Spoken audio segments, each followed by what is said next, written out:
There we go.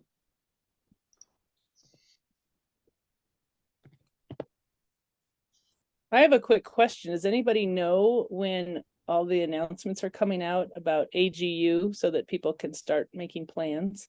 Oh my gosh. I have been waiting on that one. I don't know whether my presentation is going to happen or not. What level are you speaking of, Tiffany? Because I mean, for instance, what Caroline just said is you're real, as long as you're not doing trash, you're going to be accepted. Sounds good. So go ahead and make plans. Well, Yeah. I think with Carolyn, it's the poster versus oral issue. Because I know a lot of people feel that it's not worth it if it's a poster. Depending on who you are and what your thoughts are about all of that. Yeah, the convener submitted their I don't know, standings on things a while ago at this point. So any day now. I don't have any updates. I'm wondering too, because we have to, start making travel plans and stuff. And with the E&O team at Series, we usually only go for like 3 or 4 days, not the whole week, just because it's so exhausting. So I'm waiting to hear, to book flights and stuff, what those 3 days are going to be. Okay, so everyone's kind of in the same boat, like thinking they're going to go, but needing that final okie dokie to find out what day they're on and stuff. Yeah. Yeah. I mean, I'll be going virtually because Florida to California is a bit of a hike, but I will say though, I did manage to get a nonstop with JetBlue from where we are. I fly out from Fort Lauderdale. I mean, it's a long flight, but at least I don't have to stop somewhere, which is nice. yeah, it's more just like that would basically be our travel cost for the whole year.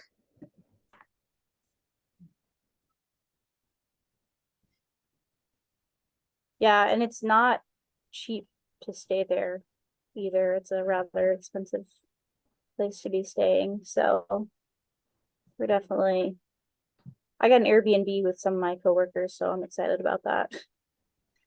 But it's hard to find somewhere close to the conference center that was not overly expensive.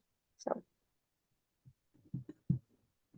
Something I did want to mention about that, because I've been to a number of AGU meetings, even in San Francisco, is that the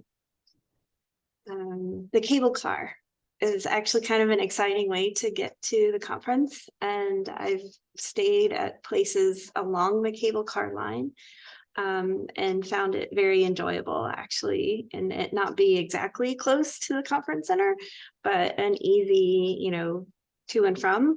So we actually got the furthest one out at Fisherman's Wharf this time, just because I haven't stayed at Fisherman's Wharf before, but there is a cable car that easily goes all the way down, and then it's just a few blocks walk to the conference center.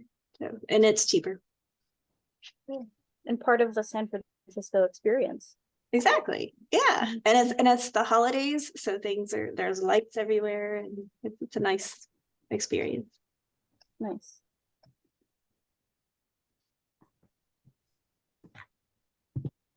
Yeah, good thoughts, Tiffany, though. I know Ingrid and Wendy were just able to join, and we were talking about plans for AGU in December, and still have not heard about dates, so we're all waiting. Rachel, are you going to the Florida Association of Science Teachers conference in Tampa? No, I've never gone to FAST. It wasn't one that was really on my radar, but I know about it, and I know about your session, so I hope it goes well.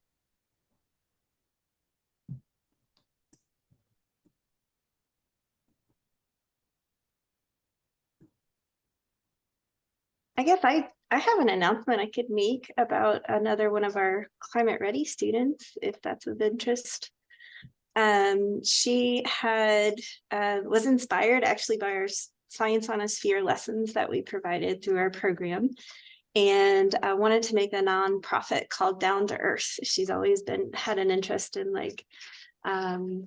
space, the next space exploration, and she was even interviewing astronauts for a high school project she was working on, and they all kept saying, and you hear this too from other testimonials, that the biggest wow factor is actually seeing Earth from space and how beautiful it is and how unique it is.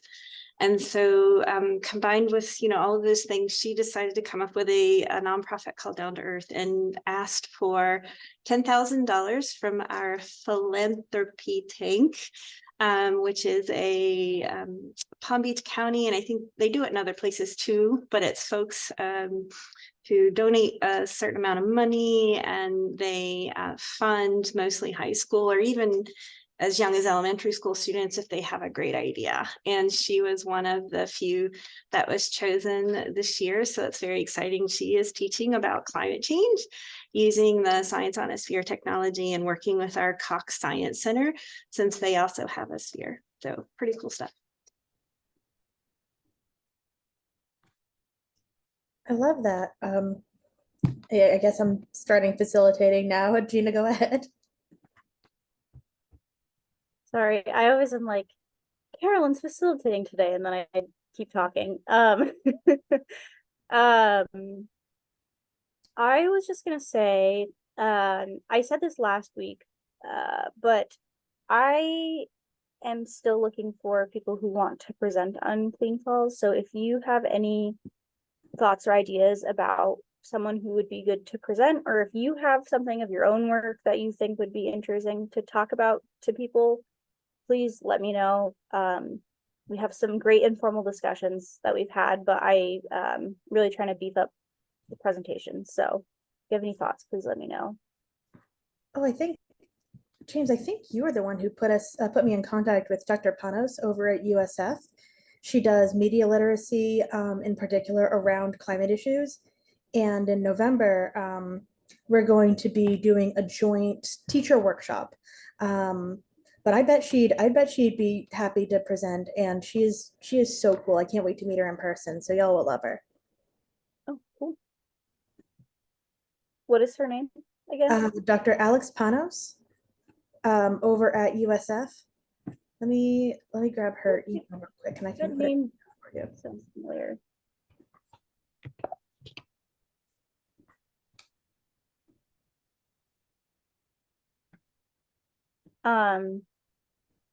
I can reach out and maybe CC Carolyn if you don't mind. I don't Yeah, know. absolutely. Okay, yeah, that's her email. So Okay. That's helpful. Thank you very much. And if anyone else has thoughts, always feel free to shoot me an email or something. Because as you know, the clean calls are all year round, so never a bad time to suggest a presentation or a discussion topic. I run dry of those as well. So thanks.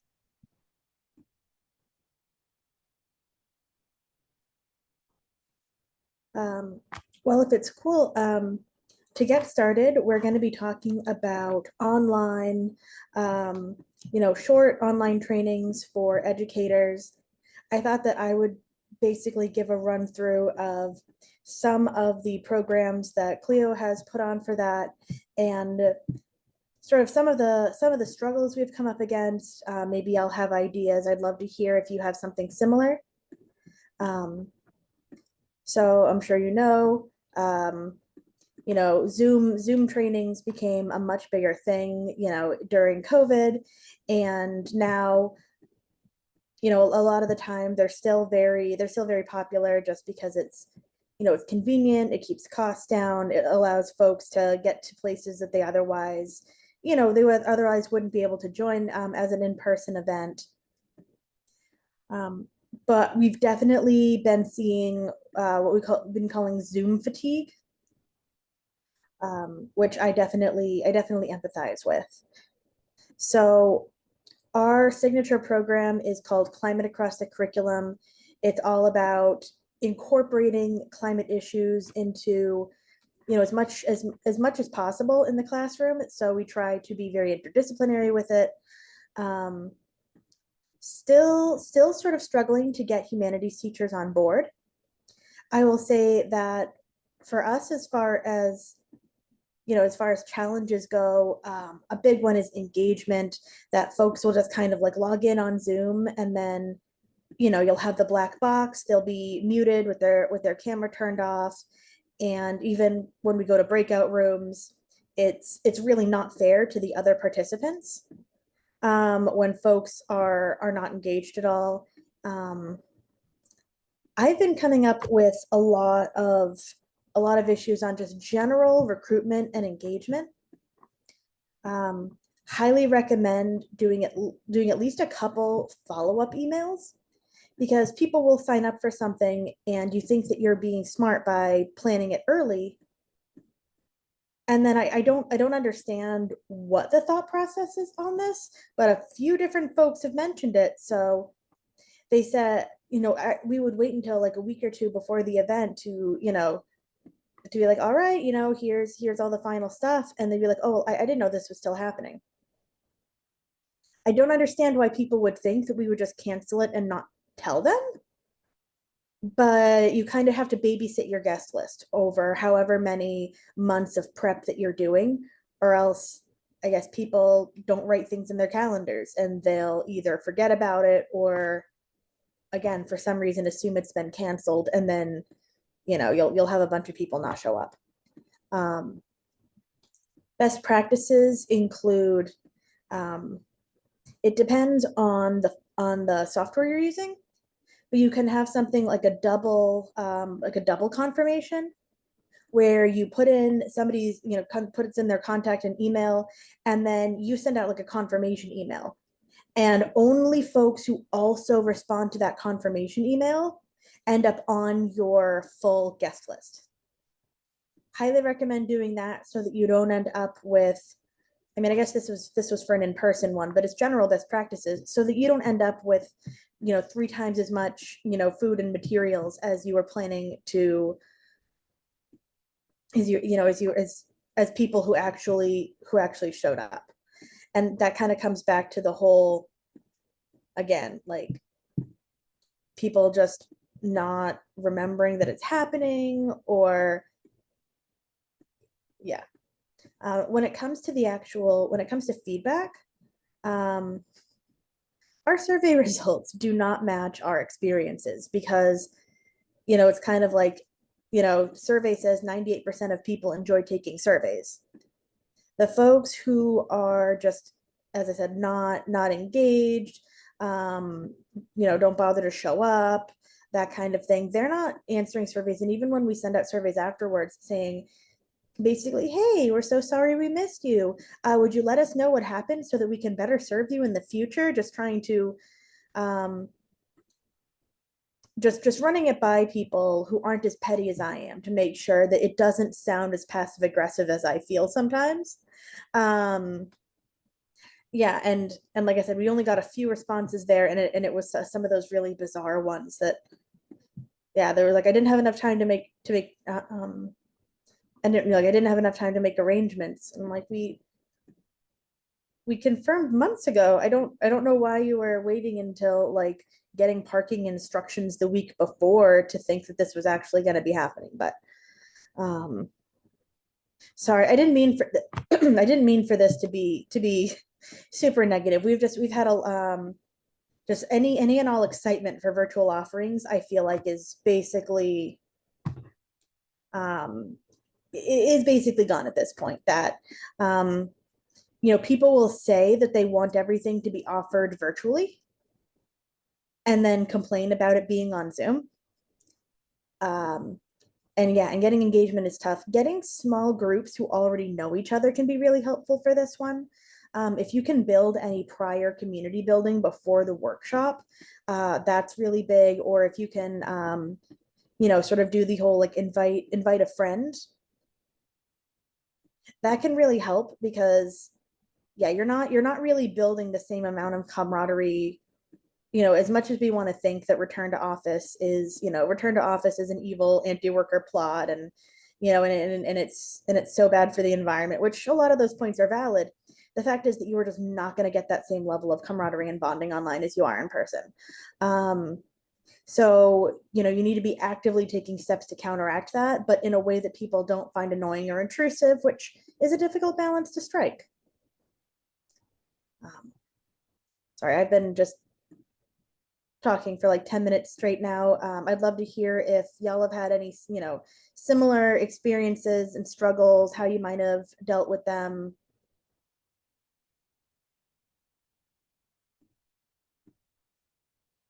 It's okay. Rachel, go ahead.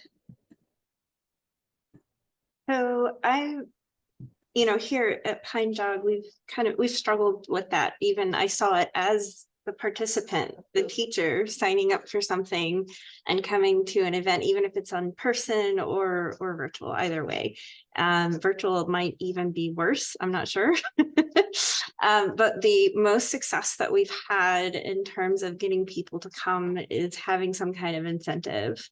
Whether, for teachers, PD points or a stipend or, it's different for different things. But if there's some kind of carrot that we can provide, they're almost like students, even students are this way. They want to see that a sense of accomplishment in some way.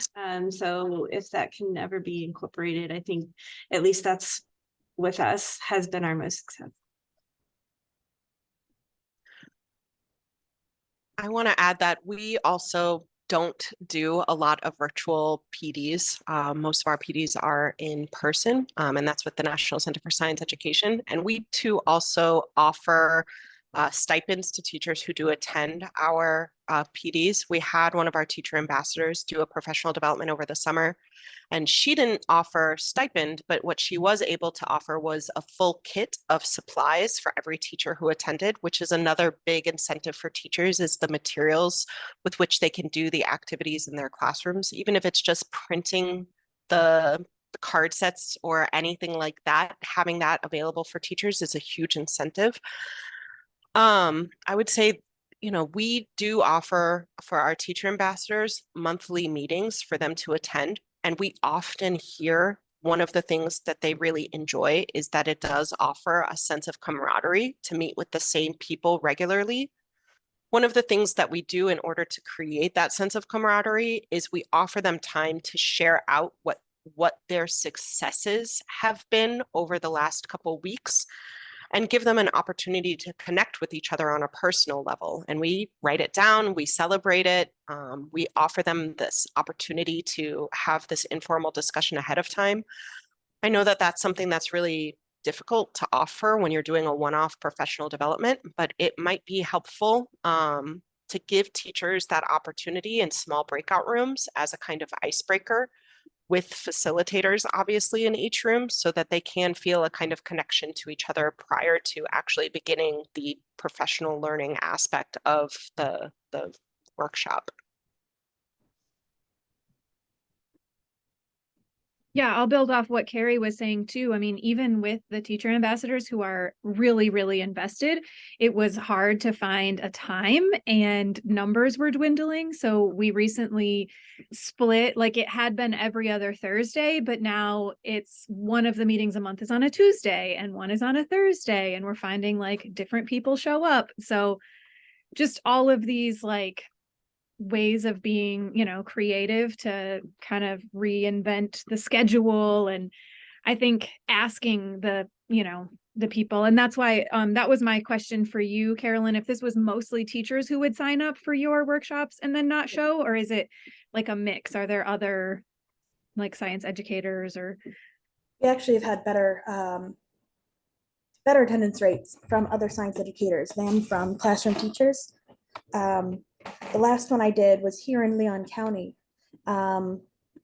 We offered material kits, we offered stipends, we offered PD points. They got all of those things. I went out to schools. This is like beginning of 2022, I think. Put up, I sent it. It was sent out in the teacher newsletter from like the district.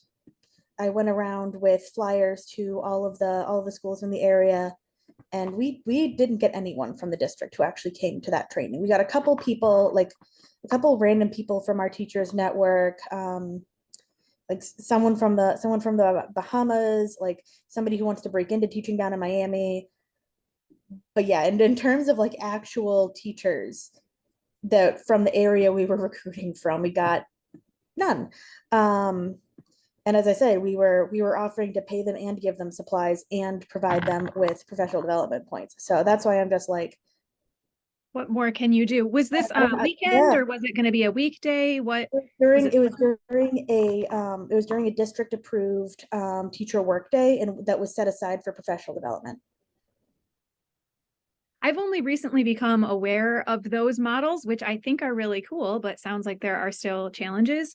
Michigan, as far as I know, doesn't do that kind of thing where there's like where they get to choose. There's professional development days, but one thing that sounded like a great idea, like in Michigan, but now is working against any professional development is that teachers can get all of those PD credits through the district, and it's a law. So the district has to offer 90 hours per year. And of course, like staff meetings count and any speaker that they bring in. And so in Michigan, there is no incentive to go to a PD because you don't have to get any hours. I will say that I don't know if it's a law in Florida that's offered, but or if it covers all of them, but I do know that, yeah, districts offer basically any training the district. I mean, if you're just going to go to like a basic first aid training that your principal is having the whole school do, that counts. And that for the most part, most of the teachers that I talk to, they're like, they don't necessarily want to go if it doesn't offer points, but also a lot of them are like, yeah, no, like like 2 years into the 5-year renewal period, I had all the points that I needed. So it's weird where it's just like, they're not going to come if you don't offer it, but it's not exactly an incentive for them to, you know what I mean? Like an incentive, if that makes any sense. Ingrid, go ahead. Actually, I think Tiffany had her hand up first. I don't know if, Oh, I'm sorry. I'm sorry. No worries. Yeah, thanks. So just to keep building, I think Wendy and Carolyn, your conversation back and forth is bringing up so many interesting points. And of course, we need to keep creatively offering a wide menu to teachers because different people need different types of extended learning. I think, and this is kind of goes to Rachel's point she put in the chat about teachers are overworked. I feel like we're a little bit beating the dead horse if we don't respond to the fatigue of teachers right now. It's none of it is that they all feel like climate education is important. They want to do interesting project-based learning, integrated units with their students. I don't think it's that. I think it's the burnout, it's the fatigue. And so a couple, we live in this world of people wanting their 5 minutes of fame. And one thing I've heard that has been effective is, yes, the credits and the incentives and the hands-on kits to teach are great, but also it's promotion. I was talking to sorry, Wiley. You go ahead, Ingrid, and I'll come back. Okay. Well, this is something that Carolyn, I think you already addressed a bit, but I heard a speaker at a workshop a few months ago. They were offering teacher PD during the summer and we're not getting good attendance. So they switched to offer it during the school year, not during a special teacher development day, but just during a regular school day, but during school hours. And they worked very hard with the school district to make sure that there were substitutes for the teachers so the teachers could take time off to go to this workshop. I'm sure that's very challenging because I know in a lot of places it's hard to find substitutes, but it seemed like a good idea. And it's something that we haven't really tried here at PRI. Like we tend to offer workshops in the summer or in the afternoon after school or evening, sometimes weekends, and sometimes wondered if we should try to push to do it during the school day.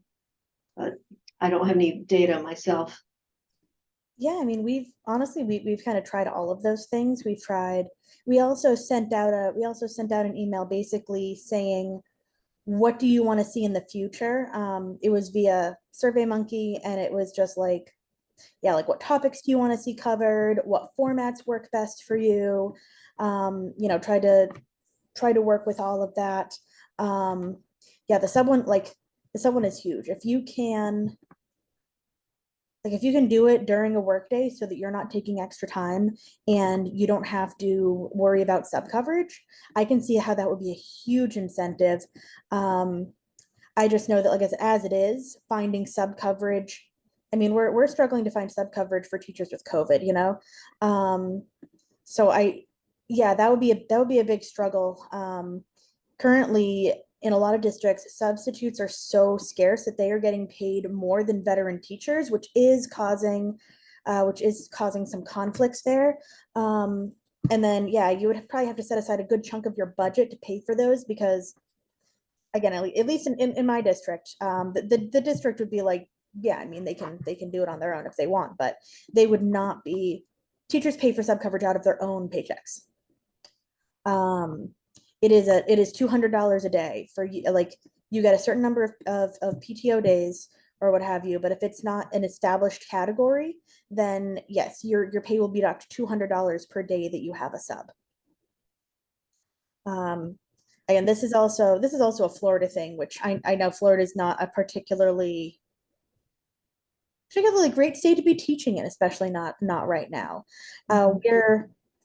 I'll be honest, yeah, like we're just kind of pivoting away from doing virtual stuff for all of these reasons that we've been throwing everything at the wall to see what sticks, and it just seems that no one wants to be doing them virtually right now.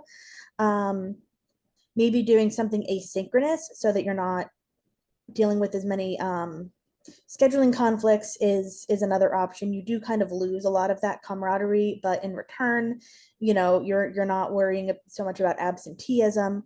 But like, I'm going to be going and doing a workshop on Friday for a school that had to have an emergency meeting with us because they had been the subject of a big attack in both on social and then in the local media.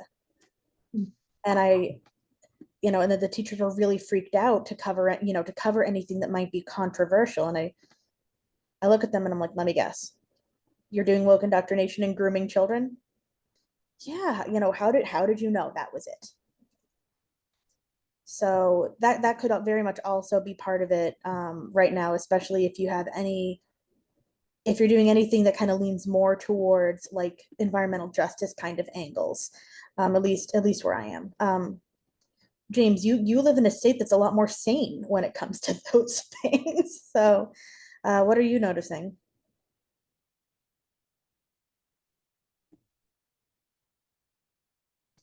You had your hand up, but you are still muted.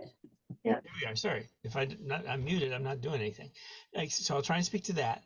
I want to raise a question because I'm looking for wisdom and feedback and thinking from folks of an explanation of why for facts. Okay, so something that is well documented and very real is, while we hear about so often, what's promoted is that, which is also a fact, that so many teachers have no time or don't have or feel blowback and all this type of thing.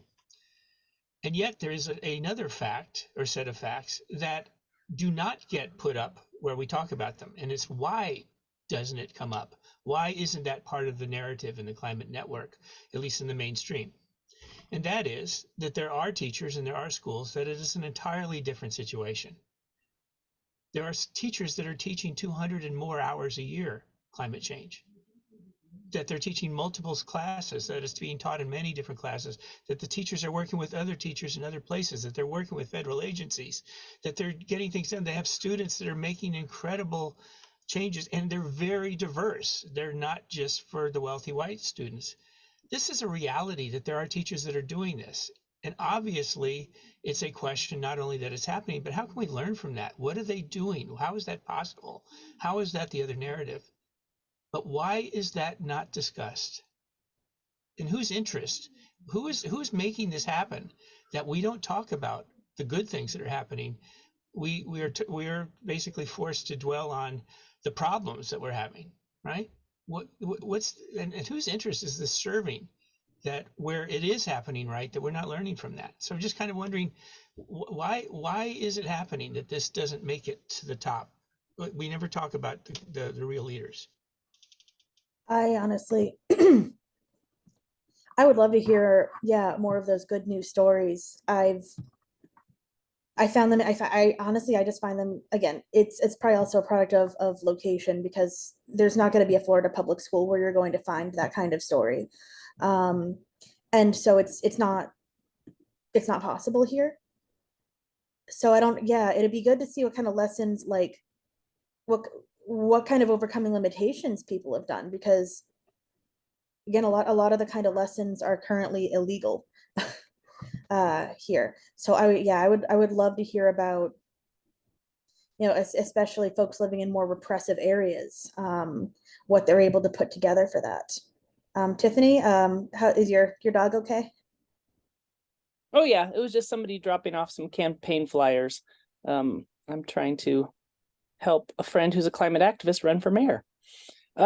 So yeah, real quick, just back to, and again, we are in a different situation here in Colorado because we have gotten zero pushback. So a lot of this will not resonate with you, Carolyn, and I apologize. But one of the things that we found is that sometimes because young teachers are a part of this get clicks, get likes, Instagram, TikTok generation, that one of the things that worked, and this was again an environmental educator that was in Virginia, is they really leaned in and they helped a couple teachers develop these very comprehensive integrated climate units, and gave them tons of support and helped them find guest speakers and brought in people to help with the project-based learning.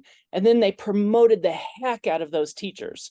So it was all over the foundation. It was all over the district.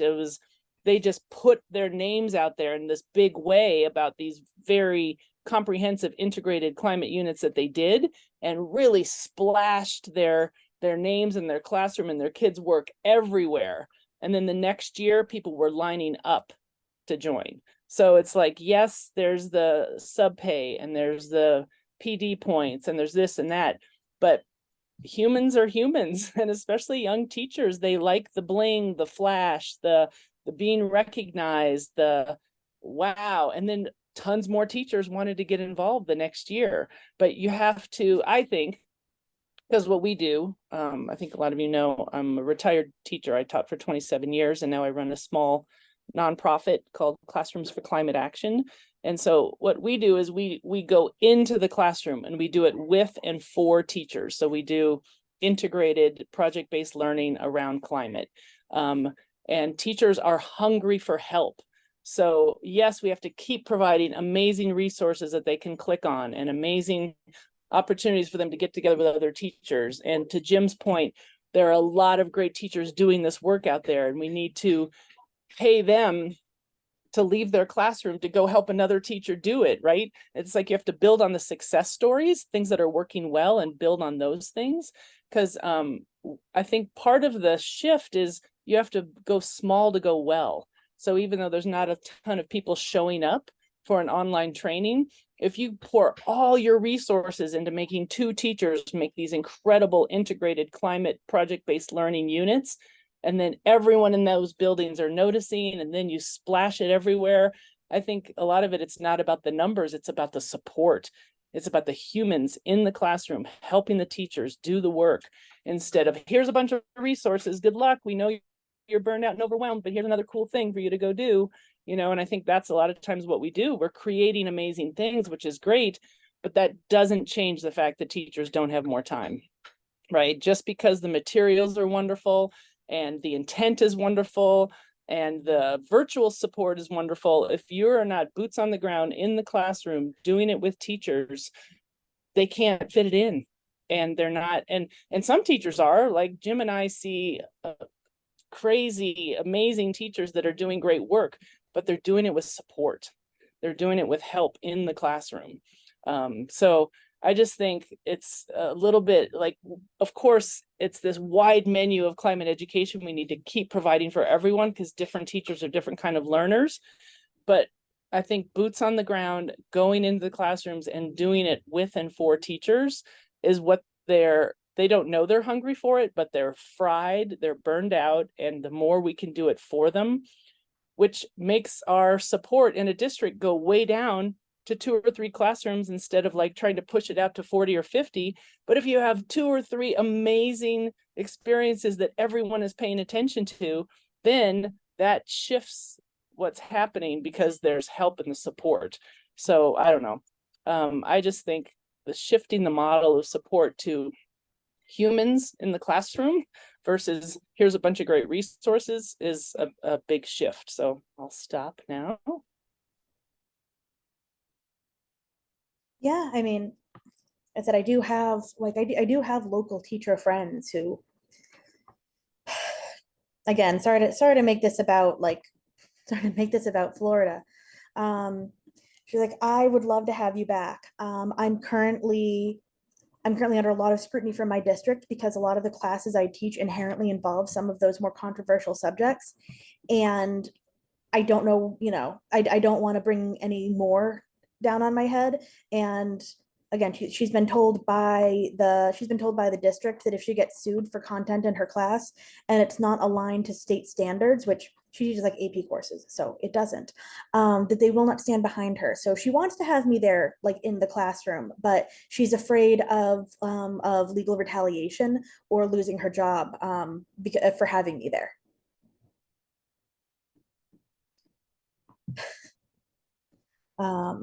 Wendy?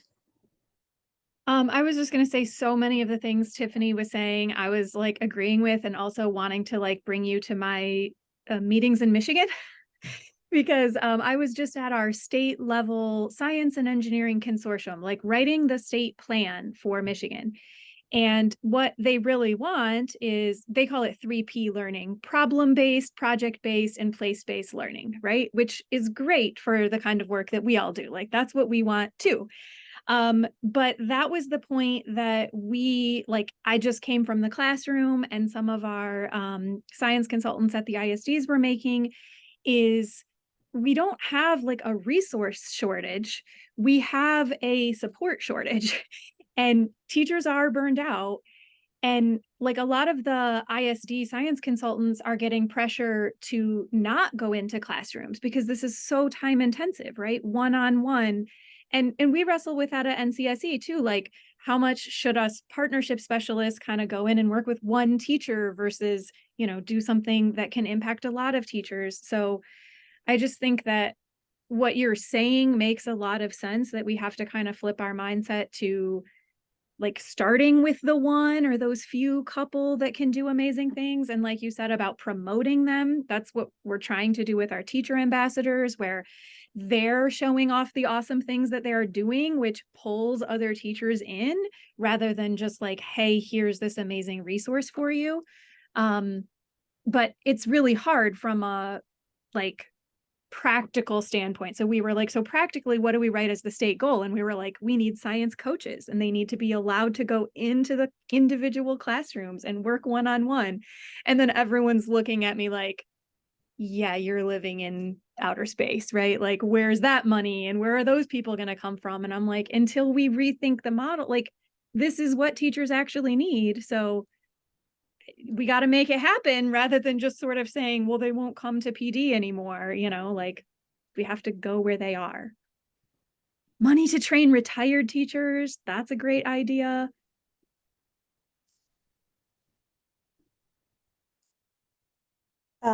James? Great, thanks. So, obviously, Wendy, so inherently, I'm also agreeing with what your points are there. And, totally, I think Tiffany got to much of what I was hoping would come out on things. So, to follow on though, why isn't there support for teachers? Why isn't there encouragement to have specialists and experts work with them in class? Why isn't it? Because it happens in many other fields. mean, robotics, look at robotics, the amount of support robotics gets. Of course, traditionally athletics. You can look at NASA, and there's all kinds of other NASA programs that get tons of support, but not climate change. And I think what we could be asking is, we know that the federal government is influenced by politics. I'm sorry it is, and I don't think we can pretend it isn't. We know that there are people who influence climate education who don't want it to be effective. They don't want teachers to have support. We want it at 2 hours a year. And one of the questions I think I could pose to people on the question and maybe toward the solution is, when we hear that there are people who pressure NOAA, that you're starting to get into propaganda now, when all they're doing is talking about, say, engineering. Engineering is propaganda. When you're talking about just understanding what we could do and getting, and when you're actually teaching indigenous knowledge, that's propaganda. Indigenous knowledge is propaganda. Interesting. Okay, that's a point of view. This isn't a democratic society. But who are these people saying this? Who has the ear of the upper levels of NOAA to tell them to do that? Why don't we have them come to CLEAN and tell us why what those people are doing is propaganda? Let's hear them speak. Who are they? What are they saying? And if they don't want to come to CLEAN, could they tell us where they're speaking so we can go hear them publicly, own up to this, and not talking behind in closed doors, so that we can talk to them. So, I mean, I think, to me, the question of there's the lack of support for teachers, that we just give them resources and they're on their way. That is a very deliberate, heavily destructive point of view. Where is that coming from? I think it's time that the guy behind the curtains, or the guys behind the curtains, come out of the curtains and own up to, why is that propaganda? The Moms for Liberty behind the curtains. If you want to invite one of them to come here, go for it. That will be an interesting session. Rachel?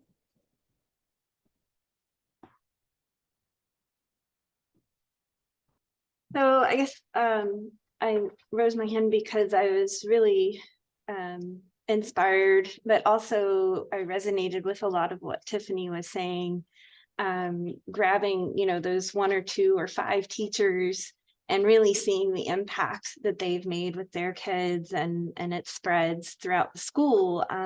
For example, we had a teacher that was inspired to revive their chicken coop, and they did get approval from the principal, and linked it to climate change and sustainable agriculture, et cetera, et cetera.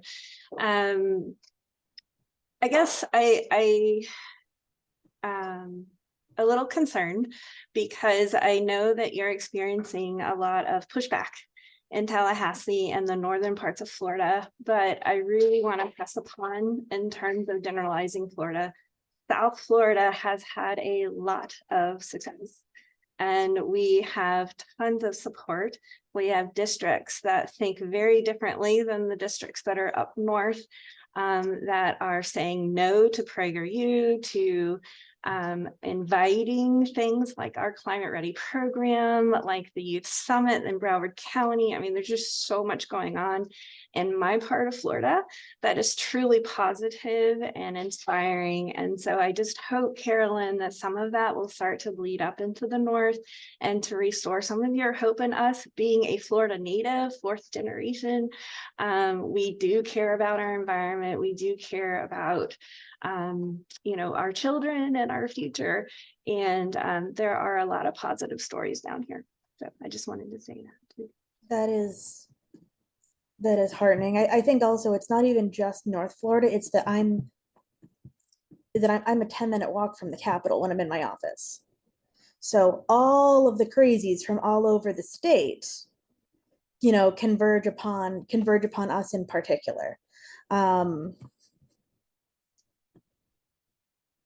So I guess it's probably not, Leon County itself isn't all that conservative, but everyone in the surrounding counties tend to be, and it's interesting. James? Thanks. So maybe along last, I'm going to respond to your question, Caroline. Carolyn, some of what we have from California is how, as a very large statewide initiative, dealt with the way in which the suppression of climate education and good science education came in California. So in California, as much as teaching climate change and taking action on climate change to the government and stuff is not an issue, it has long been an issue that science should not be taught hands-on. That we don't have the money, it's not a thing. We want a scale, so we're going to digital. Everything's digital. Everything is essentially pre-Zoom, and there's no more room for hands-on science. There's no more labs. It's not interactive. It's not fun. It's teaching kids that they can't do anything unless they get a PhD, right? They can't do it. The science is. So it was basically, it's been pushed out of the schools. In California, our labs are pretty terrible, right? Of course, there's other examples, but it's really gone down. Well, a big way it happened, and this is with the University of California, the state schools, Stanford, is we got science festivals together. As at least there would be times of the year, and now we have like 12 of them in the Bay Area. So there's 12 times a year. There's whole days where families can come and get great hands-on science, and schools will come and get it. And basically, it worked around the school system. Yeah, you can suppress the school system, but we're going to have alternatives to it. And it's been very effective. It's not as good, it gets back in the schools and stuff, but it's one way that 12 days of the year, some great science where they're getting 30,000, 40,000 people coming would do it. And our organization was one, and actually Carrie, I love to applaud NCSE. You guys, you all have been part of that. You've come to the Bay Area Science Festival and made us not feel alone. And then Stanford joined in, and then there's others. So now climate is such a issue at the Bay Area Science Festival. Chevron is starting to not want to fund it anymore. It's like, why are we funding the science festivals? Because climate change is not our message there anymore, right? I mean, it's really a serious thing. So and I don't know, so maybe that's the thing with Florida. There's no easy solution. It's really tough there. But I think you all are on the track when you're not putting everything into the in-school basket, right? If students want to sign up to be in the Girl Scouts or be part of a club, I'm sorry, we are currently a democratic society, and families can sign up for what they believe in. You don't have the control you do over teachers. So anyway, that's one lesson I think from California. Even California, that was a big deal. Thanks.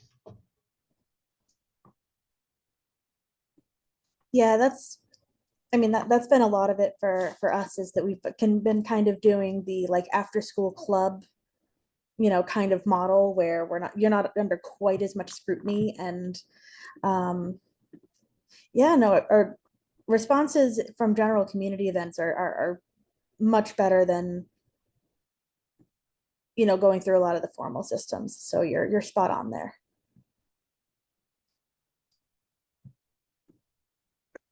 Are you seeing the same trends with things you offer during the summer, or do you offer things during the summer? We tend not to really offer stuff during the summer for teachers, because just in the past there hasn't been much uptake, which I understand. Like, you need a break. It's kind of one of those things where it's just like everybody has some time that they plan to use for that, but trying to arrange it around everybody's vacations and such, it makes scheduling very difficult. So it's like, yeah, everybody has one afternoon where they'd be willing to do it. It's, but it's not all going to be the same afternoon. So trying to get any time that works for the majority of the teachers we work with, we're not really getting a good return on investment there. But I mean, I don't know, the Summer Institute from Climate Generation seems to go really well. And we've been offering workshops or sitting on panels as part of that. So that is kind of something that we've been doing, is instead of trying to run our own events for most of this, where we're the primary ones doing the organizing and the promoting. We have found some pretty good results lately, where we're looking at established events that are already happening, or even if they're not necessarily established events, just stuff that other folks are already putting on and expanding on it. rather than just trying to have all of our own events in addition to, you know, everything else that's going on. And that actually has been fairly successful over the past 6 months or so. So that is an idea, is if y'all want to do, you know, you want to do PD, if there's something else going on that you can kind of combine with, even if you don't get to as much of your material as you ideally would like. Yeah, we found that to be a very helpful strategy. James? Yeah, so let's see. I mean, so there's so many great points you're making, Carolyn, and on Melissa, that I would say when we open it up to not only doing in school but out of school or beyond school or informal education, there's so many forms it can take. And I'm kind of all the above, right? Whatever works in your area and doing things. And then if I look around what we have here, we have a collection of people who really are important leaders here. Ingrid, I mean, you know, you got the museum, right? That's an important point. And 2 people from NCSE, and Lynn, you have it's kind of a different way you're coming at it, but it's of an extremely important form of education that's not the traditional main, you know, the main way to do things. Tiffany, you know, well, let's see, that there is the mix, and maybe even a feedback on one of the things, taking the science festivals, which is the form I know the best. But I mean, that's because I don't have UCAR has museums, and you go out and you're part of events, and you work with, what is it called, Shop of Science. I haven't said it for a while, so it's not rolling off the tongue. But you know, you work with the others that do it. The 2 things. One is absolutely the thing of working with other events and programs. It doesn't have to be a climate one. We would never have 40,000 people show up to a climate change science festival, but they will show up for a general one, and they need us to make sure that climate, along with NCSE and the others that are in the area, make sure that climate is very strong at that. And that, I think that's the right mix. We're not separate from the rest of science or separate from the rest of diversity. We fit in that. And finally, what I would say is also, one thing we learned was the science festivals itself were good professional development experiences, because if we're trying to bring back hands-on science, labs, interactive science, teachers need experience in it. They're not getting it through the formal training. Training is teaching it out of them.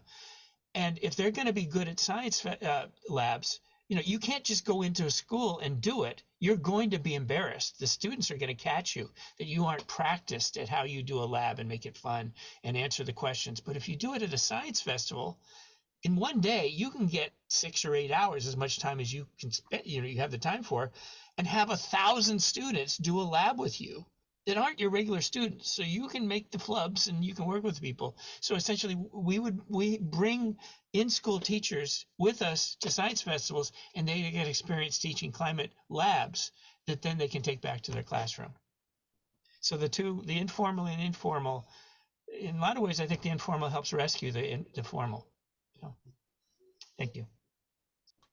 Yeah, if I may, that's such a great point. I'm actually part of, there's a Palm Beach County STEM ecosystem, and also one in Broward, and something, I just went to a meeting recently at Loggerhead Marine Life Center, and was super impressed. And I knew about this, but they offer externships for teachers. And so they provide teachers with an avenue to stay with, say, the Loggerhead Marine Life Center and learn about, you know, turtles and turtle habitat and whatever. But it's not just the environment either. It was, you know, like the Brain Institute and things like that. So I don't know if that's even a possibility for nonprofits or anyone outside of you know, school districts that can help supply that, but that would be a neat idea if we could provide more in-person hands-on training for the teachers, and linking maybe even with businesses, etc. Just a thought.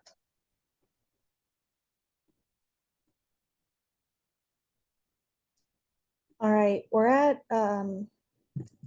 1:58.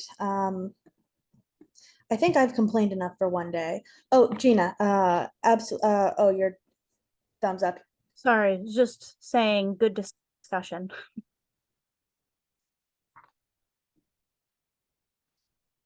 So I said, I think I'm all out of steam. Carolyn, I don't know if you saw Lynn's comment in the chat, because I know it's hard when you're like on the hot seat to also be looking at the chat. But I thought that was such a great idea of kind of framing PD things as like a safe space. And like maybe teachers in Florida really just need more of like connection and this safe space. I could see that being like a big draw. If others are feeling like you're saying, like scared to get in trouble, and how do we do these important things we want to do? Yeah, no, definitely appreciate that. It'd probably be like a strategic plan for next year, but I love the idea of that sort of almost like a teacher study circle. So I'm going to be talking to my leadership about maybe implementing something like that. I love that idea.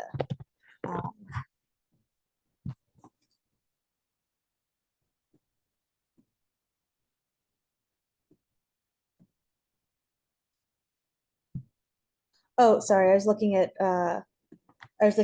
Melissa's comments. Yeah, that was that survey that they put out where they asked teachers in all different levels and disciplines, what do you need to feel confident teaching climate education, but I mean, that report did say that teachers, most of them said they do need resources. A lot of, especially elementary teachers, especially non-science teachers that want to incorporate climate into their curriculum and their courses. But even high school teachers, I mean, it was like really only like 30% of high school teachers said that they felt like, nope, I'm good, I have all the resources that I need. So that means 70% still think they need it. So it's just interesting to see that teachers need it, but it's hard to get them to come to get it, but I feel your struggle. I will say I don't necessarily know that it's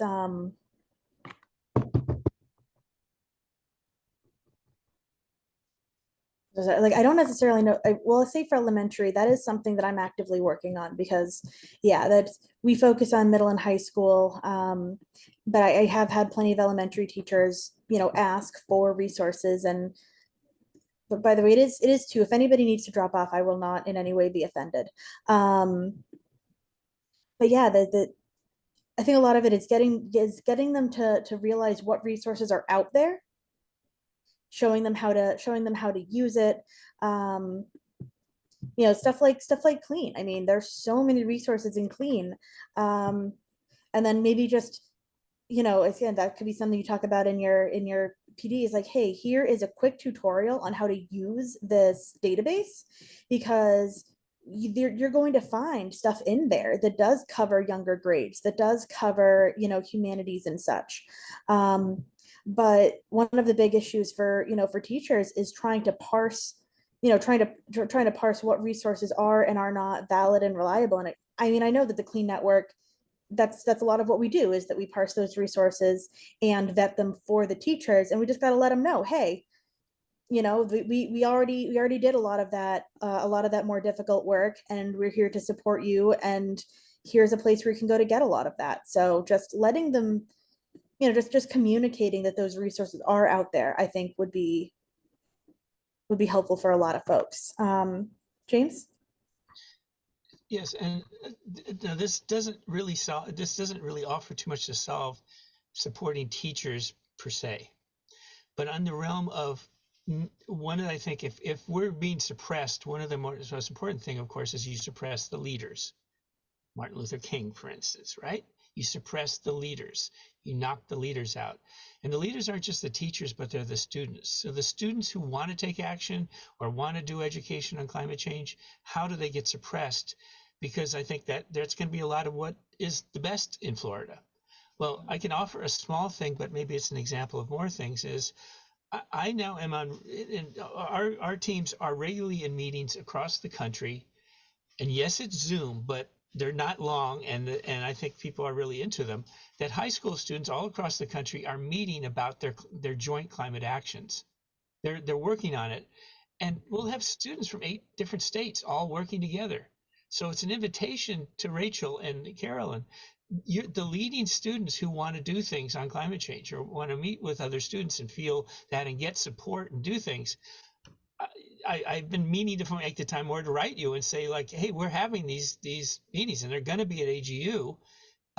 If you all have any leaders who want to check in, I mean, it's more, I'm just there to kind of get things started and then the high school students just take over. It's really exciting.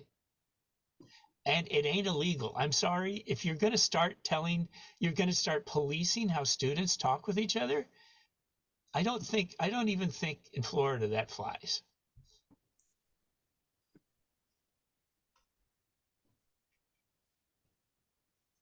I mean, they try it, but we're fighting like hell.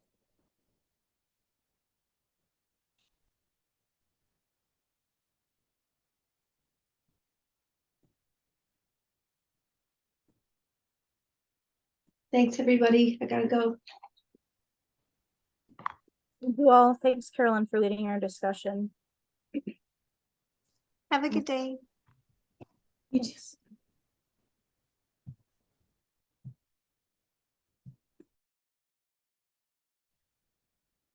Gina, I have a quick question for you. Yep. I know I volunteered to host one of these meetings and I can't remember when I volunteered. Can you look on your calendar so I can put it on my calendar to make sure that I'm prepared when it's my turn? Thank you. Is, let's see. I think it was at November the end of the 28th. year. Okay, November 28th. Okay. Yep. All right, awesome. And when we do the meetings, do we have like a certain, like in November, will we have a certain theme, or what guidance would you give me? Do I just kind of talk about some things that I'm dealing with and get some insight, or what suggestion would you give me in terms of facilitating that day?